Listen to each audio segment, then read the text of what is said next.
আচ্ছা, লাস্ট যে আমরা ভিডিও দেখেছিলাম সেখানে আমরা এইচটিএমএল চ্যাপ্টার নিয়ে পড়ছিলাম। তো আমরা লাস্ট যে এইচটিএমএল এর ভিডিওটা দেখেছি সেইখানে আমরা দেখেছিলাম যে একটা ওয়েব পেজে কিভাবে একটা ইমেজ অর পিকচার ইনসার্ট করতে হয়, আর ওয়েব পেজদের মধ্যে একটা ওয়েব পেজের সাথে অন্য ওয়েব পেজের কী করে লিঙ্ক, মানে নিজেদের মধ্যে কিভাবে লিঙ্ক তৈরি করতে হয়, যেখানে আমরা একটা ওয়েব পেজ থেকে অন্য আরেকটা ওয়েব পেজে যেতে পারি। তা এই অবধি আমরা লাস্ট দেখেছিলাম। আজকে দেখব যে আমরা যে আমাদের বানানো একটা ওয়েব পেজ থেকে অন্য আরেকটা ওয়েব পেজে যাচ্ছিলাম, আজকে দেখব আমরা আমাদের বানানো একটা ওয়েব পেজ থেকে কোনো একটা ওয়েবসাইটে, যেটা কিনা আমরা আমরা বানাইনি, অলরেডি ওয়েবসাইট যেটা তৈরির অবস্থায় রয়েছে, যেরকম একটা স্কুলের ওয়েবসাইট হতে পারে, কলেজের ওয়েবসাইট হতে পারে, এরকম কোনো একটা ওয়েবসাইটের সাথে আমাদের ওয়েব পেজকে কিভাবে লিঙ্ক করব। মানে আমি আমাদের ওয়েব পেজে বসে কোনো একটা হাইপার লিঙ্ক থাকবে, সেই হাইপার লিঙ্কটায় ক্লিক করলে কোনো একটা স্কুল বা কলেজের বা এরকম কোনো একটা ওয়েবসাইট যেটা আগে থেকে তৈরি করা আছে সেরকম একটা ওয়েবসাইটে কিভাবে পৌঁছাবো, এই লিঙ্কিং প্রসেসটা আজকে আমরা একটু দেখব। তো আমরা সবার আগে লাস্ট আমরা নিজেরা যেই ওয়েব পেজগুলো বানিয়েছি সেরকম একটা কোনো ওয়েব পেজ খুলে নিচ্ছি। ধরো আমরা এখানে বানিয়েছিলাম পাহাড়পুর বলে একটা পেজ।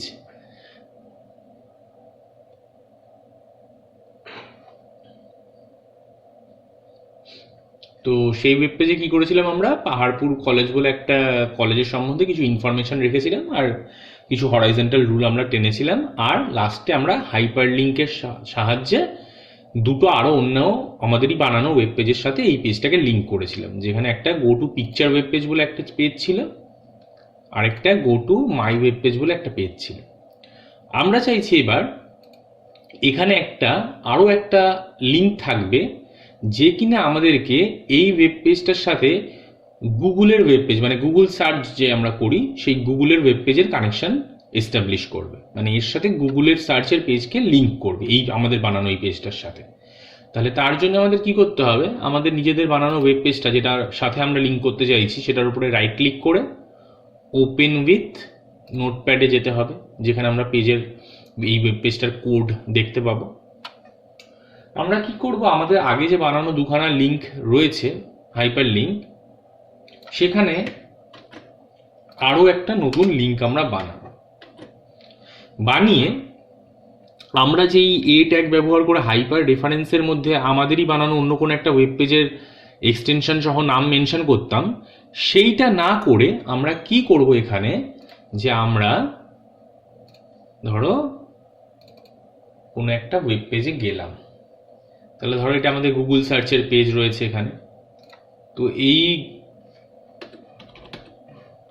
গুগলের পেজে আমরা কি করব, ওপরে যে থাকে একদম ওপরে অ্যাড্রেসের এখানে, যেটাকে আমরা ইউআরএল বলি, সেই ইউআরএলটা এই ওয়েব পেজের ইউআরএলটাকে আমরা কপি করব কিবোর্ডের সাহায্যে। কন্ট্রোল-C করে আমরা কপি করলাম, করে আমাদের যেই কোডের পেজটা, আমাদের ওয়েব পেজ যেটা আমরা বানিয়েছিলাম সেইটার যে কোড পেজটা, নোটপ্যাডের পেজটা, সেটা ওপেন করব। করে এই হাইপার রেফারেন্সের মধ্যে ওই ইউআরএলটাকে পেস্ট করব। তাহলে দেখো এক্স্যাক্ট আমাদের ওই গুগলের পেজটা, যেটা গুগল সার্চের পেজ, সেটার অ্যাড্রেসটা এখানে চলে এলো বা ইউআরএলটা এখানে চলে এলো।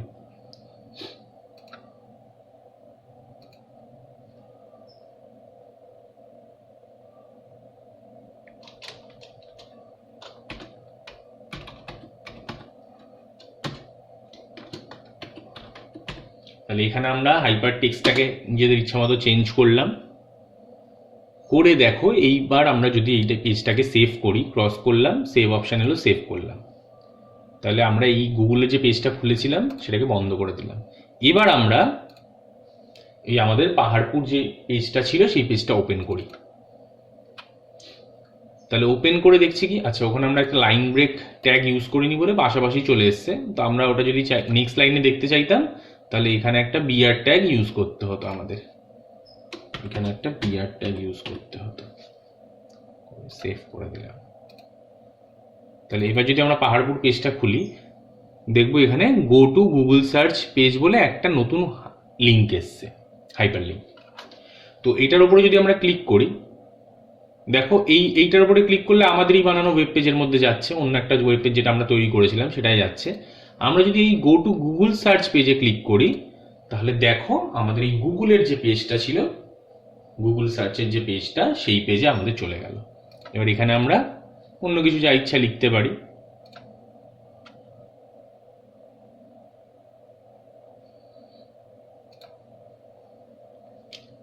এবার আমরা যদি চাই যে কোনো একটা নির্দিষ্ট ওয়েবসাইটের সাথে, ধরো এটা একটা কোনো একটা কলেজের ওয়েবসাইট রয়েছে, নির্দিষ্ট একটা কলেজের ওয়েবসাইট, আমরা যদি চাই আমাদের বানানো, বন্ধ করে দিলাম, আমাদের বানানো ওয়েব পেজের সাথে ওই কলেজের ওয়েবসাইটের পেজকে লিঙ্ক করতে,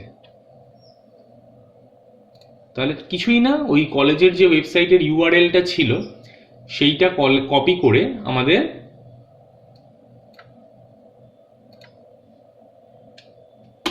এখানে পেস্ট করে দিতে হবে হাইপার রেফারেন্সের মধ্যে।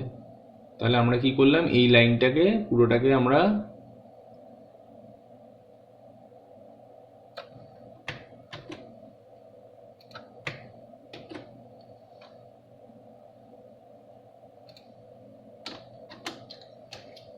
ওই হাইপার কিছুই না, আমরা যখন কোনো একটা নির্দিষ্ট আমাদেরই বানানো ওয়েব পেজে যেতে চাইবো, তাহলে ওয়েব পেজটার এক্সটেনশন সহ নাম দিতে হয় আমাদের হাইপার রেফারেন্সে।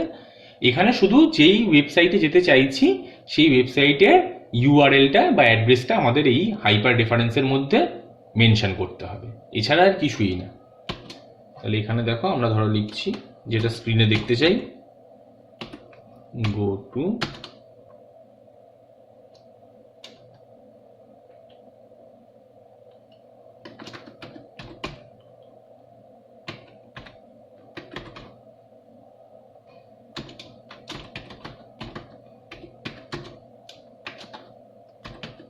বলে আমরা একটা স্ক্রিনে যে মেসেজটা আমরা দেখতে চাইছি সেরকম একটা মেসেজ আমরা এখানে টাইপ করে দিলাম।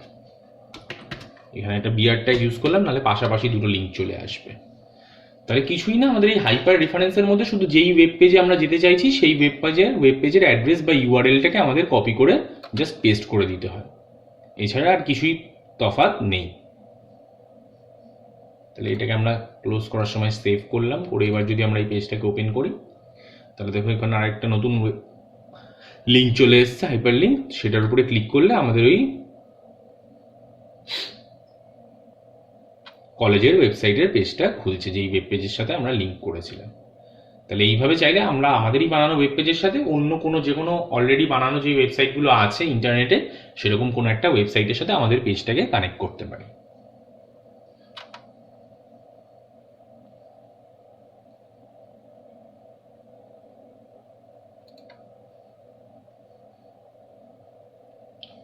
তাহলে এইটা গেল আমাদের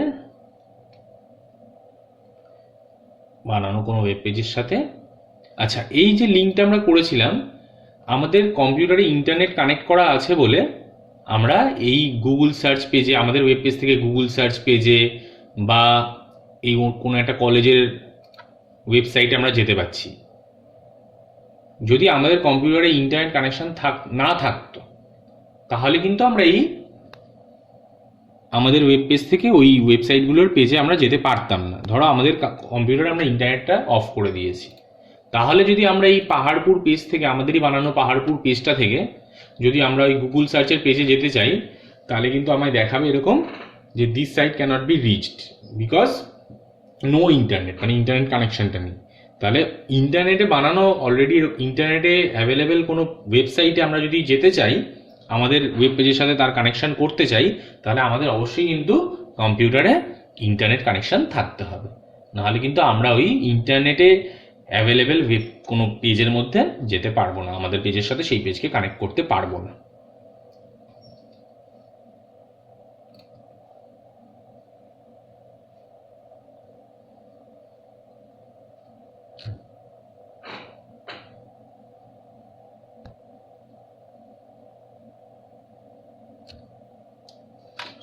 আচ্ছা, এটা আমরা দেখলাম যে ওয়েব পেজের সাথে কোনো ওয়েবসাইটকে কানেক্ট করা। নেক্সট আমরা দেখবো সেটা হলো মার্কি বলে ট্যাগ। মার্কি বলে একটা ট্যাগ আছে, সেই ট্যাগটা আমাদের কি কাজে লাগে আমরা এরপরে সেইটা দেখব। তাহলে আমরা আমাদের অলরেডি বানানো ওয়েব পেজের মধ্যে কোনো একটা ওয়েব পেজ আমরা খুলে নিচ্ছি। ধরো এই মাই ওয়েব পেজ বলে যে পেজটা আছে, সেই পেজটা একবার দেখে নিলাম যে তার মধ্যে কি ছিল।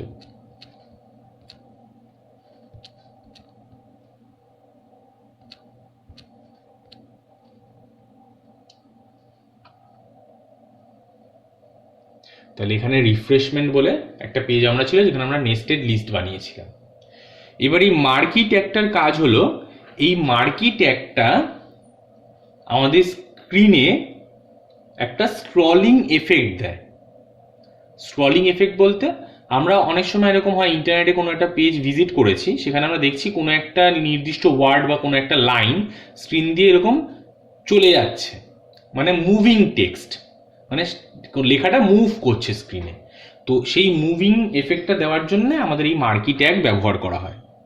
তাহলে মার্কি হলো আমাদের এমন একটা ট্যাগ যে কিনা আমাদের HTML কন্টেন্টের ওপরে স্ক্রলিং এফেক্ট প্রদান করে। তাহলে আমরা ধরো এই পেজে রিফ্রেশমেন্টস যে লেখাটা আছে সেইটার ওপরে এরকম একটা স্ক্রলিং এফেক্ট দিতে চাইছি। তাহলে আমাদের কি করতে হবে, আমাদের এই ওয়েব পেজটা যেটা আমাদের বানানো ওয়েব পেজ, সেই ওয়েব পেজটা আমরা রাইট ক্লিক করে তার উপরে ওপেন উইথ নোটপ্যাড করে সেই ওয়েব পেজটার আমরা কোডিংয়ের পেজটা খুলে নিলাম। এবার আমরা কি করছি, এই যে আমাদের হেডিং ট্যাগটা ছিল যার মধ্যে রিফ্রেশমেন্টস লেখাটা ছিল, সেই হেডিং ট্যাগের আগে আমরা মার্কি বলে একটা ট্যাগ অ্যাড করছি এবং এই হেডিং ট্যাগের শেষে আমরা মার্কি বলে ট্যাগটাকে ক্লোজ করছি, নাহলে পুরোটা ডকুমেন্টের ওপরেই মার্কি এফেক্ট চলে আসবে। তো এটাকে ক্লোজ করছি। তাহলে এইটুকু করার ফলে কি হচ্ছে আমরা একটু দেখি। তাহলে এই প্লেসটাকে আমরা ক্লোজ করতে যাচ্ছি, সেভ অপশন হলো, সেভ করা হলো। এবার দেখো এই ওয়েব পেজটা আমরা ক্লিক করে ওপেন করছি। তাহলে দেখো রিফ্রেশমেন্টস যে লেখাটা সেটা স্ক্রিনের ডান দিক থেকে এরকম আসছে, মুভ করতে করতে স্ক্রিনের বাঁদিকে যাচ্ছে, টুয়ার্ডস লেফট এটা মুভ করছে।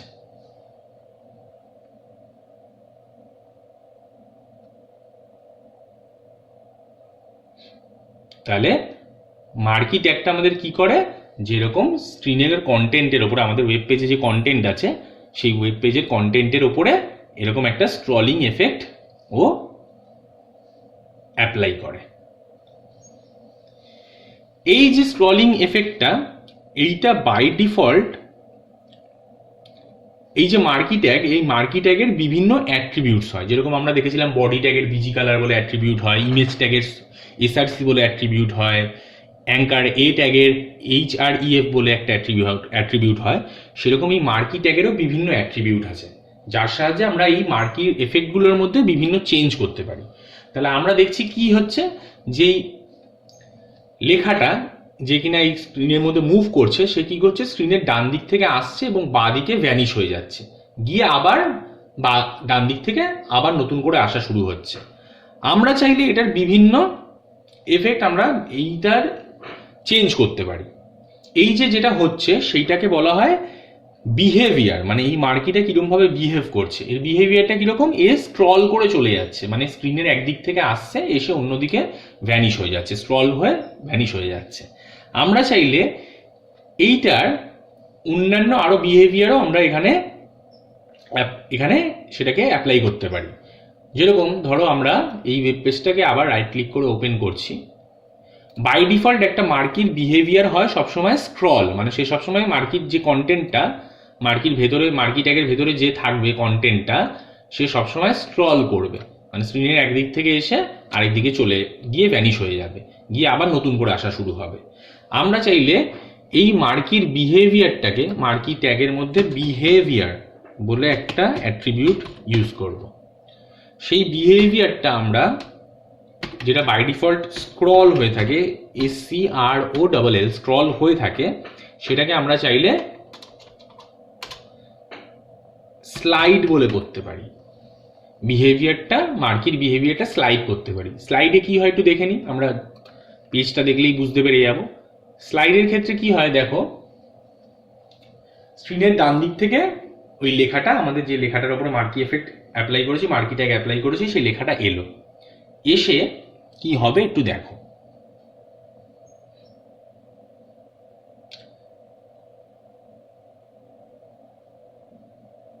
তাহলে ডান দিক থেকে লেখাটা আসতে থেকে বাম দিকে এসে, বাঁ দিকে এসে একদম থেমে যাচ্ছে, মানে আমাদের যেরকম স্লাইডিং উইন্ডো হয়, মানে স্লাইডিং উইন্ডো কি করে আমরা এক পাশ থেকে আরেক পাশে ঠেলে দিতে পারি, কিন্তু সেই পাশে গিয়ে কিন্তু উইন্ডোটার উধাও হয়ে যায় না, ওই পাশে গিয়ে একদম ফিক্সড হয়ে যায়, একটা সাইডে গিয়ে উইন্ডোটা ফিক্সড হয়ে যায়, এক সাইড থেকে আমরা আরেক সাইডে স্লাইড করতে পারি, কিন্তু একদম পুরো ভ্যানিশ করে দিতে পারি না। এখানেও ঠিক একই হলো, যে মার্কি যার উপরে আমরা অ্যাড করেছিলাম, মার্কি ট্যাগটা, যেই মার্কি এফেক্টটা যার উপরে অ্যাপ্লাই করেছিলাম, সের মধ্যে মুভ করতে থাকলো, কিন্তু যখনই একটা ধারে এলো, ধারে গিয়ে কিন্তু সে একদম ফিক্সড হয়ে গেল, স্লাইড করে একটা ধারে এসে ফিক্সড হয়ে যাচ্ছে। তাহলে এটা গেল স্লাইড বিহেভিয়ার। এছাড়াও আরেকটা বিহেভিয়ার হয়, সেটা হলো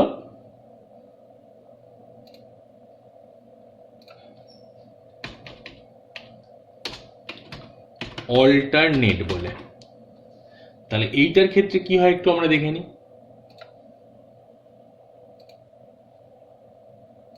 তাহলে ওয়েব পেজটা আমরা খুলি, দেখো এবার আমাদের যেই মার্কির ভেতরে যে কন্টেন্টটা ছিল তার উপরে কি হচ্ছে সেটা একটু দেখে নিই।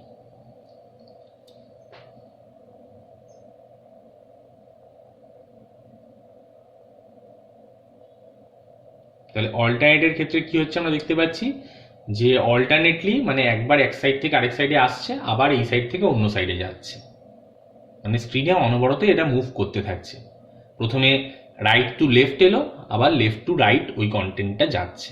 এটা হলো মার্কির অল্টারনেট বিহেভিয়ার। তাহলে তিন ধরনের বিহেভিয়ার আমরা দেখলাম। বাই ডিফল্ট একটা স্ক্রল এফেক্ট হয়ে থাকে, স্ক্রলিং বিহেভিয়ার দেখলাম, তারপরে দেখলাম স্লাইডিং বিহেভিয়ার, যেটাকে আমরা স্লাইড বললাম, আর লাস্টে দেখলাম অল্টারনেট বিহেভিয়ার মার্কিটাকে।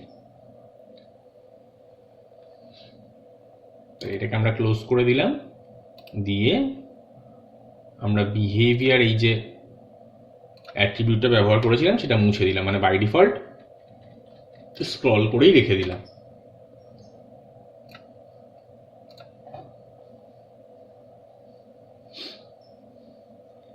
তাহলে এই মার্কি ট্যাগের অন্য আরেকটি আমরা অ্যাট্রিবিউট সম্বন্ধে এবার দেখব। তাহলে দেখো এই যে ওয়েব পেজটা ছিল, এখানে কি হচ্ছিল, আচ্ছা মার্কি ট্যাগটাকে আমরা পুরোপুরি ক্লোজ করে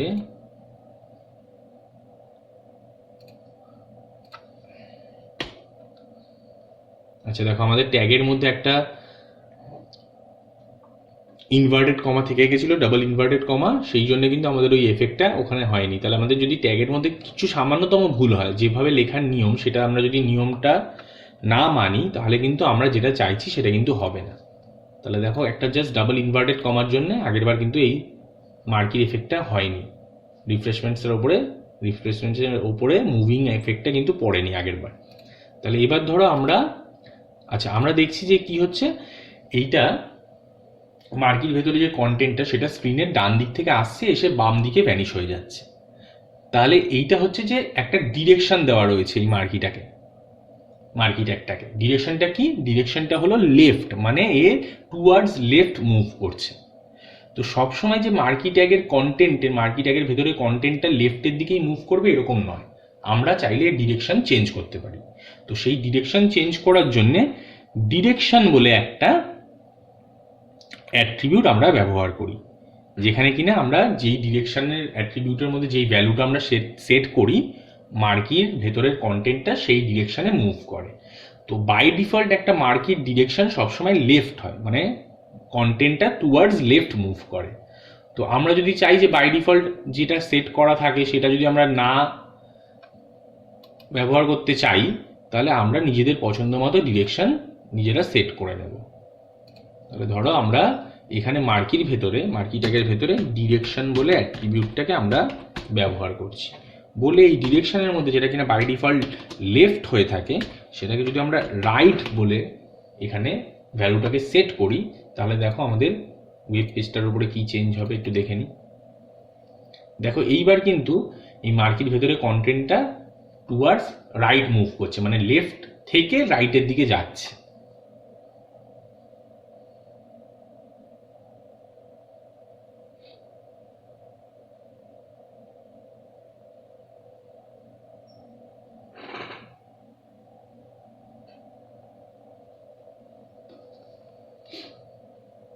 তাহলে ডিরেকশন মার্কির চার ধরনের সেট করা যেতে পারে। একটা হচ্ছে লেফট, যেটা কিনা স্ক্রিনের রাইট থেকে লেফটের দিকে কন্টেন্টটা মুভ করবে, টেক্সটটা মুভ করবে। একটা রাইট যেখানে কিনা স্ক্রিনের বাম দিক থেকে ডান দিকের দিকে কন্টেন্টটা মুভ করবে।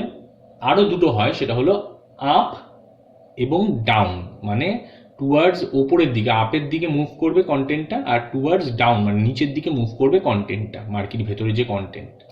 তাহলে সেটা আমরা করে দেখি। ধরো এখানে আমরা দিলাম ডাউন বলে, এই ডিরেকশনের ভ্যালুটাকে আমরা ধরো দিলাম ডাউন বলে। তাহলে দেখি আমরা মার্কিটা কোন দিকে মুভ করে। এই দেখো, যেটুকু স্পেস এখানে আছে, এখানে যদি নিচে আরো জায়গা থাকতো তাহলে এটা নিচে আরো একদম পুরোপুরি নিচে যেত। এখানে যেইটুকু অবধি লেখার জায়গা আছে, লেখার আগে অবধি যেদিকে জায়গা আছে সেই হিসাবে মুভ করছে। তাহলে দেখো এখানে এই ওপর থেকে নিচের দিকে যাচ্ছে মার্কির ভেতরে কন্টেন্টটা। একই রকম ভাবে আমরা যদি এখানে আপ করতাম তাহলে মার্কির ভেতরে কন্টেন্টটা নিচ থেকে ওপরের দিকে যেত।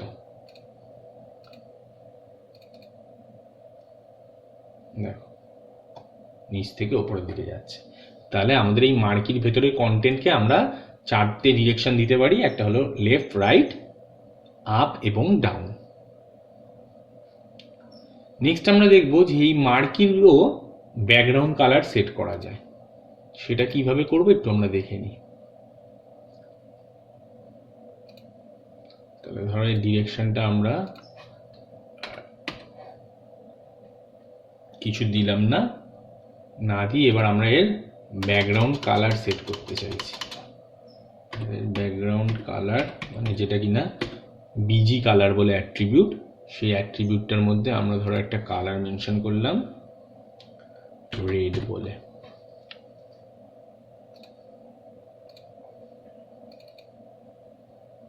তাহলে দেখো এই যে মার্কির যে স্পেসটা যেখান দিয়ে মার্কির ভেতরের কন্টেন্টটা যাবে সেই এরিয়াটা পুরো এরকম রেড হয়ে গেল। তাহলে এইভাবে আমরা মার্কির কালার, ব্যাকগ্রাউন্ড কালার সেট করতে পারি।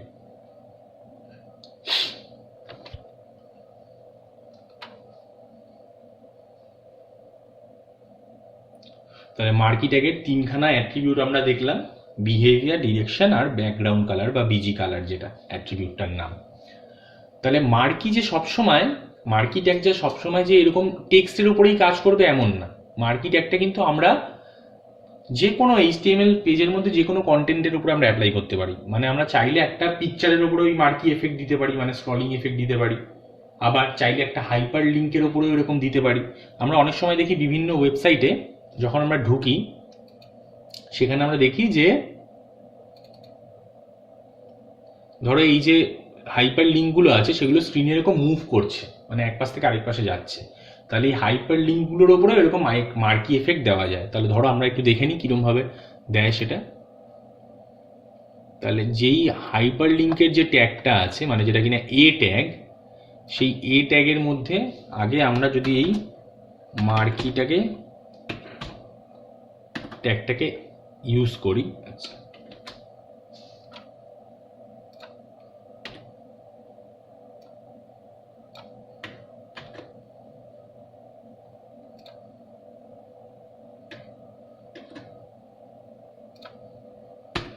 তাহলে যার উপরে আমি অ্যাপ্লাই করতে চাইছি মার্কি এফেক্টটা, মানে স্ক্রলিং এফেক্টটা, ঠিক তার আগেই কিন্তু আমার এই মার্কি ট্যাগটাকে ব্যবহার করতে হবে, আর ঠিক তারপরে আমার মার্কি ট্যাগটাকে ক্লোজ করে দিতে হবে, আর মার্কি এফেক্টটা অন্যান্য পরের জিনিসগুলোর উপরেও চলে আসবে। তাহলে আমায় খেয়াল রাখতে হবে যার উপরে আমাদের HTML এর এটাই নিয়ম যে যাকে, এই জন্য এটাকে মার্ক আপ ল্যাঙ্গুয়েজ বলে, যে যার উপরে কাজ করতে চাইছি আমরা তাকে আমাদের সবসময় মার্ক করতে হয়। কার সাহায্যে মার্ক করি আমরা? ট্যাগের সাহায্যে। ওপেনিং ট্যাগ এবং ক্লোজিং ট্যাগের সাহায্যে আমরা মার্ক করি, যে এই দুটোর মাঝখানে যে থাকবে তাকে আমি মার্ক করলাম, তার উপরে এই কাজটা হবে। তাহলে দেখি আমরা যে এইটুকু লেখার ফলে আমাদের কি চেঞ্জটা আসছে ওই ডকুমেন্টের মধ্যে। তাহলে দেখো এবার যদি আমি পাহাড়পুর ওয়েব পেজটা খুলি, তাহলে দেখো এই যে ফার্স্ট যে হাইপার লিঙ্কটা সে কিনা এরকম স্ক্রিনের মধ্যে মুভ করছে, বাকিগুলো ফিক্সড রয়েছে, যেগুলো বাকিদের উপরে আমি মার্কি ট্যাগটা অ্যাপ্লাই করিনি, তাই বাকি হাইপার লিঙ্কগুলো ফিক্সড রয়েছে। কিন্তু এই যে ফার্স্ট যে হাইপার লিঙ্কটা ছিল সে এরকম স্ক্রিনে কন্টিনিউয়াসলি মুভ করছে, এক সাইড থেকে আরেক সাইডে চলে যাচ্ছে।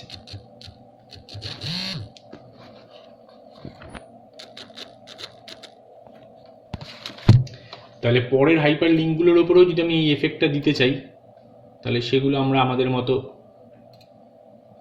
এখানে ইউজ করব। মার্কি ট্যাগ, ধরো এখানে মার্কি ট্যাগ ইউজ করলাম, তার ধরো ডিরেকশন দিলাম রাইট, মানে সেটা এটা লেফট, ওপরের হাইপার লিঙ্কটা লেফটের দিকে মুভ করছে, নিচেরটাকে আমরা, তারপরেরটাকে আমরা রাইটের দিকে মুভ করালাম।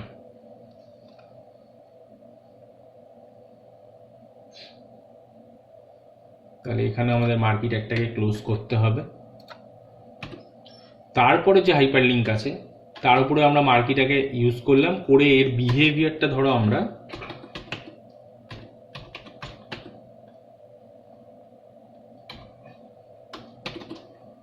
অল্টারনেট করে দিলাম। আর লাস্ট যে হাইপার লিঙ্কটা ছিল সেটার বিহেভিয়ারটাকে আমরা ধরো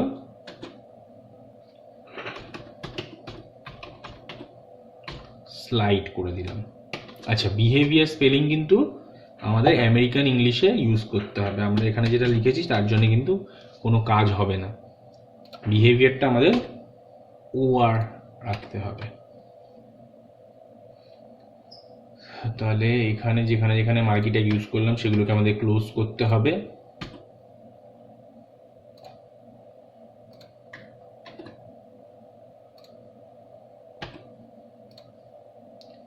তাহলে এর ফলে দেখি আমাদের ডকুমেন্টে কি চেঞ্জ হলো সেটা একটু দেখে নিই। তাহলে দেখো সবগুলোই এবার মুভ করছে, কিন্তু এক একটা এক এক রকম আমরা এফেক্ট যে দিয়েছি সেই হিসেবে মুভ করছে। একদম প্রথমে একটা লেফট ডিরেকশনে মুভ করছে, সেকেন্ডে একটা রাইট ডিরেকশনে মুভ করছে, মানে ডিরেকশন আছে দেওয়া এদের দুজনের। থার্ডের জনকে বিহেভিয়ারটাকে অল্টারনেট করে দেওয়া আছে, তাহলে সে লেফট থেকে রাইটে এসে আবার রাইট থেকে লেফটে এসে আবার লেফট থেকে রাইটের দিকে যাচ্ছে। আর ফোর্থ যে ছিল তার বিহেভিয়ারটা আমরা সেট করেছিলাম স্লাইড, তাই সে লেফট থেকে রাইট থেকে লেফটে এসে একদম সেখানে ফিক্সড হয়ে গেল, স্লাইড করে একটা জায়গায় এসে ফিক্সড হয়ে গেছে। তাহলে এইভাবে আমরা এক একটা হাইপার লিঙ্কের উপরে এক একটা মার্কি এফেক্ট আমরা অ্যাপ্লাই করলাম। আচ্ছা, শুধুমাত্র যে এই টেক্সটের উপরে বা এরকম লেখার উপরেই মার্কি এফেক্ট অ্যাপ্লাই করা যায় তা না, আমরা চাইলে কোনো পিকচারের উপরেও মার্কি এফেক্ট অ্যাপ্লাই করতে পারি। তাহলে ধরো যে কোনো একটা ওয়েব পেজ খুলে নিচ্ছি যার মধ্যে পিকচার আছে, যেরকম এই পিকচার ওয়েব পেজটা, তো সেইটা খুলে কি করব, আমরা এই যেখানে এই আইএমজি ট্যাগ ইউজ করেছি, মানে যেখানে পিকচারটা ছিল তার ঠিক আগে এই মার্কি ট্যাগটাকে ব্যবহার করব। ক্লোজ করলাম।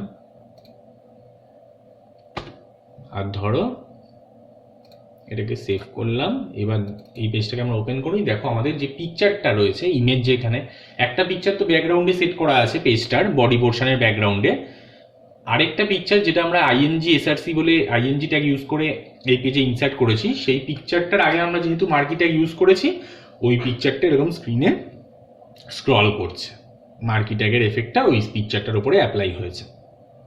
তাহলে দেখো পিকচারটা স্ক্রল করে চলে গেল, আবার এপাশ থেকে আসা শুরু হয়ে গেল। তাহলে আমরা এই মার্কি ট্যাগের সাহায্যে টেক্সটের উপরে, হাইপার লিঙ্কের উপরে, তারপরে পিকচারের উপরে, এইচটিএমএল ডকুমেন্টের একটা ওয়েব পেজের মধ্যে যা কন্টেন্ট থাকবে সবার উপরে এই মার্কি এফেক্টটা আমরা অ্যাপ্লাই করতে পারি। তাহলে এটা গেল আমাদের মার্কি ট্যাগের কাজ। তাহলে আজকের ভিডিওতে আমরা এই অবধি থাকলো, নেক্সট ভিডিওতে আমরা আবার অন্য জিনিস দেখব।